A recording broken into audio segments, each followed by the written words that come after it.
Hmm. Sounds like it's still pretty noisy out there. Today is the 15th of September. And whether you know it or not, the other day we had some pretty good sized solar storms. The sun doesn't just sit there and look cute and pose for great pictures. Since it's a kind of an active element, it tends to show its heels to us once in a while. And from what I gather, a couple of storms in a row erupted on there and then kind of spiraled out and met up about the same time on good old planet Earth here. And I think it's caused quite a few disruptions in communications, especially shortwave communications. But that's not what this is about. This went on the 12th, and there's been a lot of hubbub about it. And that's okay. Well, whether you know it or not, I work part-time as a, I guess for lack of a better word, as a little contractor at a little kind of electronics shop, repair shop. And in addition to repairing things, he sells a few things on the side. Once in a while we get items in, or he gets a hold of items.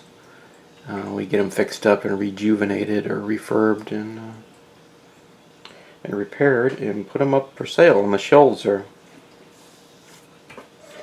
We had a customer come in Saturday, and I was kind of downstairs tinkering away when all this went on. Apparently the boss sold a Shortwave radio, a Zenith Transoceanic, and we had it up on the shelf there. We hadn't had a chance to really go through the thing yet, but it was in pretty good shape. Looked like it had been well taken care of. The case wasn't all torn up. He had tested the tubes and stuff, and we played with it upstairs on one of the benches, and it worked pretty good. You know, it could use a little cleaning up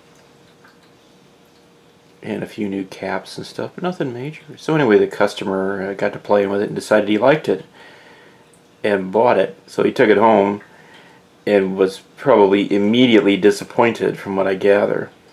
With the solar storms and stuff, there's a big, huge shortwave outage. I think probably the local AM stations work just fine. And the boss, I think, talked to him a little bit about putting an antenna up, but the customer put it inside the house, which is, you know, just about useless. I mean, it's better than nothing, but, you know, with all the interference in your house with computers and motors and fluorescent lighting and compact fluorescent bulbs and other things, probably didn't do the thing any good. So anyway, Sunday 13th it came trot-trotting back to the shop. Oh well, that's okay. I kind of missed the thing. It was only gone a day, and I thought it was kind of a good looking piece. I was kind of looking forward to working on it.